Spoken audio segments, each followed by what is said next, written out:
I'll assure all of our loyal members and viewers that it's not on Flux Motorsports end. We were having PlayStation network issues that was disconnecting us. But meanwhile, we missed the start, and we have pulled out to lap 7 here about 14 minutes in.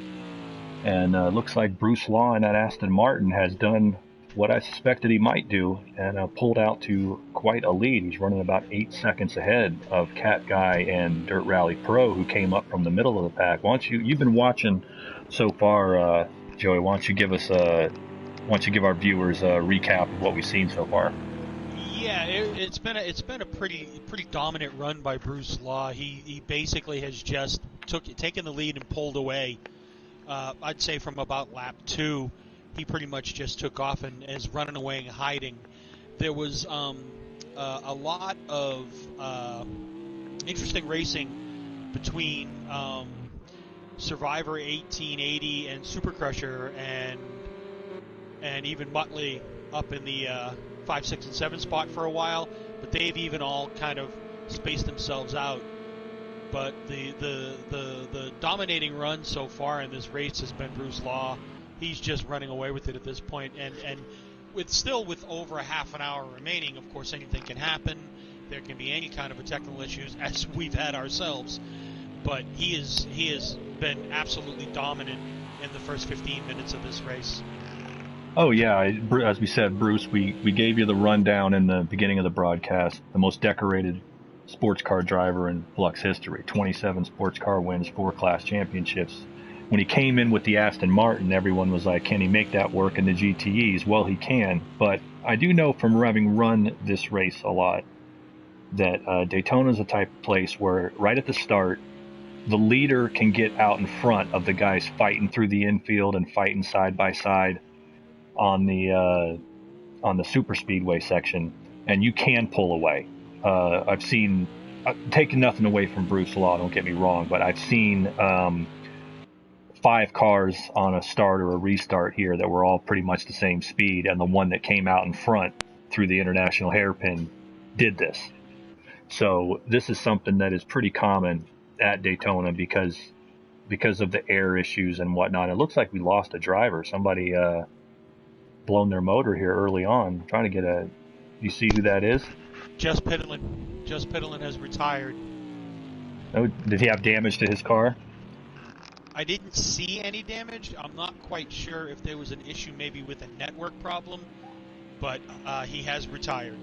All right, so it looks like network issues are your motor playing, so it looks like a motor problem for Just Piddlin, who was the GTE class Rookie of the Year last season, so we were looking forward to good things from him. But let's get back in the pack at some of the racing. 2, 3, and 4. I'd like to get on in the cockpit with Dirt Rally Pro here in his Ford GT, I believe is what that is. And he's another Ford driver, as he is running in 4th, right on the tail of Pogo in 3rd, and OGR Cat Guy in 2nd.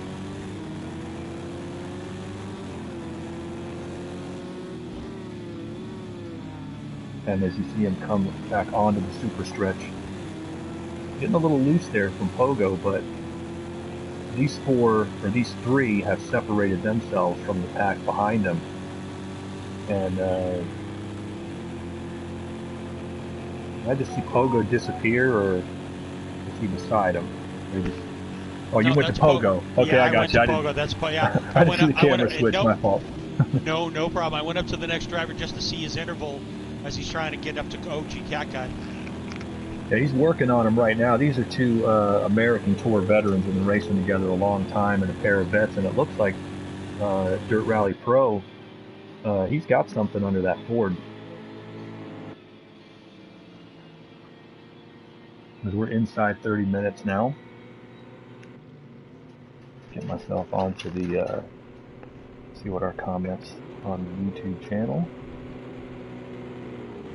These 3 guys are running pretty consistent laps, and they're really staying in tight together. I think this is going to be, if there is anything for Bruce Law to look for, I think it's going to be from these 3. Yeah, they're the ones that are really in it right now, although you never know what damage is. We just got a report from down in the pit lane. Green Gaming forced to pit for damage after a spin in the bus stop getting into the wall. So he's out of the pit lane now, but had to pit for damage, and I think that's probably the back few. Taijo at a minute behind. I'm guessing that was some type of problem for Taijo in the Ford GT to fall that far behind this early. But really just seeing the field sort itself out now. Yeah, Taijo had a terrific run last night in the IndyCar series as well, and ended up with a really tough accident on the backstretch at one point that kind of hurt his evening. Yeah, I believe he was just cleared for competition this morning. We held up 2 fingers. We asked him, how many fingers are we holding up? And he said multiple. And so they passed him, put him into the car. That sounds about right. And he's here in the number 69 Ganassi Ford GT, but he's going to have to make up ground. He's within range of 10th place right now, but we still haven't seen whether anybody's going to have. Mostly the guys up front are going to be able to go like an old Trans Am race. They're going to be able to go the distance. It just depends on how aggressive their setup is and how much the tires fall off. But as you said, these front 2 through 4, they're not quite running. They're not quite running as quick as Bruce, but how much of that is Bruce and that Aston Martin? How much of it is these 3 are dealing with 30 air? They do pick up some time drafting on the super speedway, but I have found that depending on the car setup, that can get negated by how much slower you have to go through the infield in traffic, especially going through the kink here, and you're going to get understeer right there from the dirty air. It changes your line through there, and that's what people think. They think you're going to draft on the speedway, and certain cars can do that, but these cars affect each other in the infield a lot, and I think that's that and raw speed is what has got Bruce Law out in front.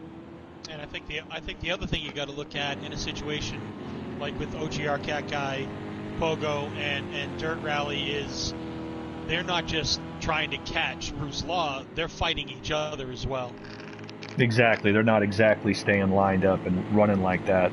Let's take a look at the battle for 5th. It looks like Muttley and Survivor are nose to tail. Muttley, of course, the longtime veteran Australian driver, running his 3rd season for the Ford factory team, and he has got Survivor behind him also in a Ford. So a pair of Fords there. You wonder if they're sitting and trying to work their way up. But like I said, people think you're going to do that here. I just try to get away from the guy. I want a clean track, and I'm sure that's what Muttley's trying to do. Exactly. It's at some point in time, what you want to do is it's great to race and to have the idea, but basically you just want to go and get up as front as fast as possible, especially with such great drivers that we have tonight. Looks to me like we got a and Survivor just made a move around Muttley. Yeah, Survivor just put the moves into 5th place. Just got a report from the pits. Just Piddlin is confirming that was a blown motor here at Daytona, so he's going to have a hole to dig out of going forward here at Flux Motorsport. I think now's a good time to I'll give Joey the chance to do it. Give the viewers the rundown on where they can go to sign up, get their merch, and all that jazz. Yes, actually, it's a terrific place. You go to fluxmotorsports.com.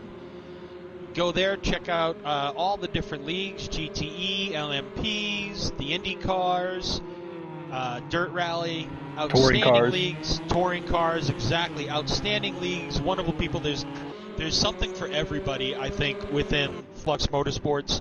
And go out there and check them out, fluxmotorsports.com. Here on YouTube we have Flux Motorsports TV, where you can watch a lot of live races and a lot of some of the older races that have already happened, and you can kind of see how these guys are really entertaining. Absolutely. You can also get there's Flux merch at the site there you can get as well. Got a couple more reports coming from the pits. There's a spin. Survivor goes around. Can Muttley avoid him? Oh, Muttley tried so hard to avoid that. Now that, you have to say, may end up being an incident report, because you're going to say Survivor should have been on the brakes there. He should not have allowed that car to roll back onto the racing line. He shouldn't have rolled backwards back onto the racing line. I 100% agree. So now that is going to put... Let's see how much damage Muttley has. I don't know if Muttley's going to hit the pits here. Muttley looks like he's still going. He maybe avoided the worst of it. Survivor's definitely going to have to be in the pit. He just lost his rear wing. Maybe Muttley avoided. Doesn't look too bad up there. A little bit banged up. But Muttley did everything. He slowed down, went to the left. You have to say that that's likely going to be an incident report. Survivor should have been on the brakes as soon as the car started rolling backwards. And I agree. And Survivor is now showing in the pits. Yeah, he's going to be getting extensive repairs, yeah. So Muttley hanging on to 6th. He's still within range. Mark C came up and passed him for 5th. So Muttley's still holding in 6th place. He may have got a bit of a time penalty in that incident as well. We'll have to see how that sorts out. And Mark C is running very well in the only Ferrari in the race tonight. We'll see what kind of lap he does this time. 145 on that one, although that was including a dodging traffic in front of him, cars wrecking. So we'll see where that gets him when he gets back around. But Mark C, another Australian driver, and as you said, the only Ferrari.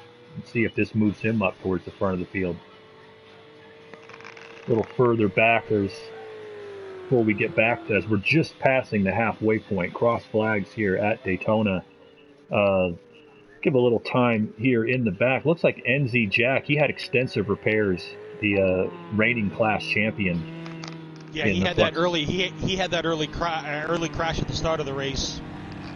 Tough to see there. I know there's going to be talk about that one, but that one I think was a racing incident. He and Pogo were side by side. They were tire to tire equal, and I think that they just brushed. And if Jack had more of the momentum in brushing into Pogo, he would have went into the grass. But because that momentum was Pogo staying on the asphalt and going into Jack, it shot Jack into the inside wall. Now maybe the drivers will see it differently and maybe the stewards will see it differently, but from just the first look, I thought they were coming right through here 2 by 2, and I did not see one or the other go moving over egregiously on each other. So I think it was probably just a racing incident. But regardless of whether it was or not, Jack is 2 laps down, or more than a lap down, and trying to make up time.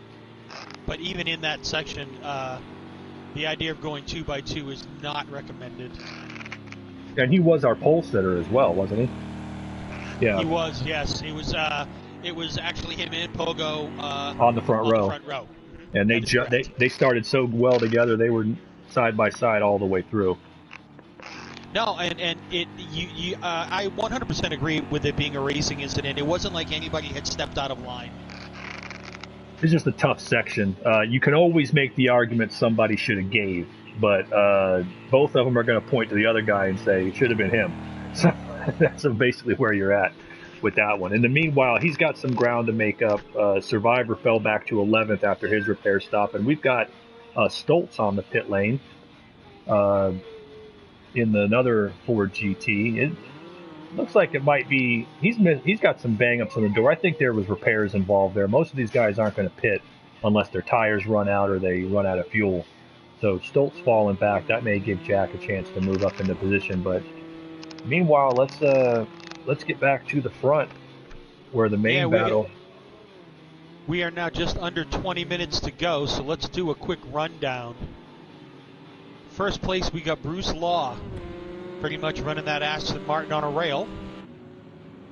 OGR Cat Guy running second. In the Corvette, factory Corvette. Pogo Mojo in third. Dirt Rally Pro running a very strong race in fourth in the Ford. Mark C, our only Ferrari driver, in fifth. Muttley, Ford factory team, running a strong sixth, and still keeping the car in good shape even after the incident. Yeah, I don't think that car is 100%, but he's doing a good job. Super Crusher 8, our IndyCar winner from last night, running 7th. Ty Joe running 8th. Crack Piston running a strong 9th. He's actually looking like he's going to pit. And nose looks a little janky. I think he's had his run-ins. Survivor 1880 in 10th. After pitting for damage. Stoltz 44 in 11th. Running the Ford car. These guys are all lap down. NZ Jack, after the tough opening lap incident, 12th. Green Gaming, 13th. And following up the field is Hoffman Crew in 14th. Hoffman Crew checked in with me on the Discord, did say he was having trouble on the backstretch. I know he was a late entry to the field, so he has had practically no preparation time in the car. And it's also his Flux Championship debut as well. Yeah, you can also see that he's having a hard time holding the line, so he's probably got mechanical issues with that car, but it's still up in the front in the Aston Martin. Not showing any slowing is Mr. Bruce Law. 144.4 coming through traffic that time with Cat Guy and Pogo starting to pull into the 143s. They're holding the gap to where it has been. The question is how much of that was traffic. I do know that once the tires start to go, that drafting may come into a better effect. In other words, what I'm saying is that the time that they can make up drafting on the super stretch might be enough to overcome being nose to tail through the infield, because Bruce Law, his tires are wearing out too. So we'll have to see how it works out.